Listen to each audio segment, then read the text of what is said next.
Ready start.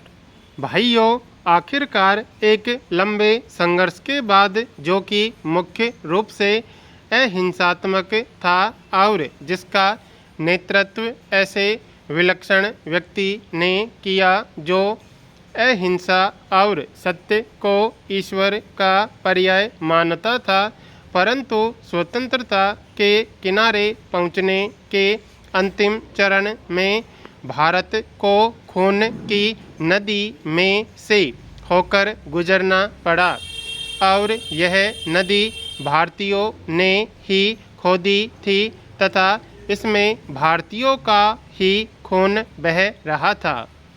अभूतपूर्व पैमाने पर लोगों का निष्क्रमण हुआ।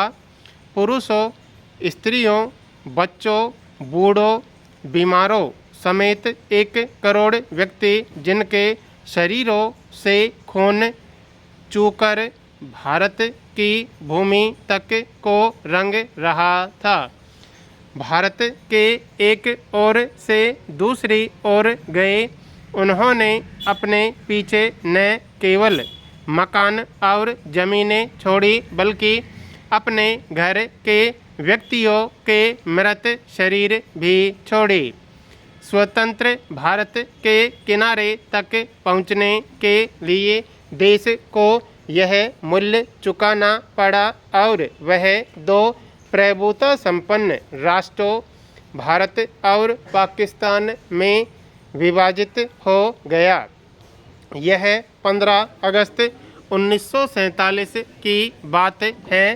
कांग्रेस ने, जो वास्तविक रूप से 1885 से भारत की राष्ट्रीय वाणी थी, हमेशा भारत की एक राजनीतिक इकाई के रूप में संकल्पना की थी। कांग्रेस को अंत में भारत का विभाजन स्वीकार करना पड़ा। वैसे तो यह स्वीकृति सहमति से दी गई थी, परंतु वास्तविक रूप में देखा जाए तो यह ब्रिटिश शासकों द्वारा पिछले कई दशकों से उत्पन्न की गई परिस्थितियों के दबाव के कारण था। फूट डालो और राज करो की नीति पहल अलीगढ़ मुस्लिम कॉलेज की स्थापना के साथ शुरू की गई। एक दूसरे के बाद आने वाले 3 ब्रिटिश प्रिंसिपलों ने पृथकता का विचार मुस्लिम नेताओं और छात्रों के मन पर बैठाया। सर सैयद अहमद को विभाजन मूलक विचारों को फैलाने के लिए उनसे हर प्रकार की मदद मिली। हम यह नहीं कहेंगे कि इसमें हिंदुओं का कोई दोष नहीं था, जो मुसलमानों से सामाजिक स्तर पर अलगाव बनाए रखते थे और आर्थिक दृष्टि से उनका शोषण करते थे। अलीगढ़ कॉलेज के अधिकारियों को अपने उद्देश्य की पूर्ति के लिए उपजाऊ भूमि मिली। यह सब कुछ पिछली शताब्दी के अंतिम वर्षों में हुआ। इन्होंने सोच समझकर राष्ट्रीय मुसलमानों की उपेक्षा करने की नीति अपनाई। 1947 में कांग्रेस के पास विभाजन स्वीकार करने के सिवा कोई विकल्प नहीं था।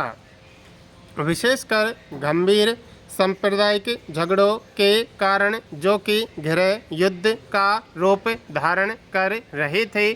जिन्ना ने यह सुझाव भी दिया कि सांप्रदायिक आधार पर आबादी की अदला बदली की जाए। शायद वह बेहतर समाधान होता, क्योंकि इससे शायद वे क्रूर कृत्य न होते जो बहुत लंबे काल तक पड़ोस में रहने वालों के साथ उनके पड़ोसियों ने किए। विभाजन को स्वीकार करते हुए कांग्रेस ने 15 जून 1947 को दिल्ली में एक प्रस्ताव पास किया जिसमें अंतिम बार भारत की मूलभूत एकता का आग्रह किया गया था। इसमें कहा गया था, पिछली 2 पीढ़ियों के श्रम और बलिदान की नहीं बल्कि भारत का विस्तृत इतिहास और परंपरा भी इस मूलभूत एकता की साक्षी है।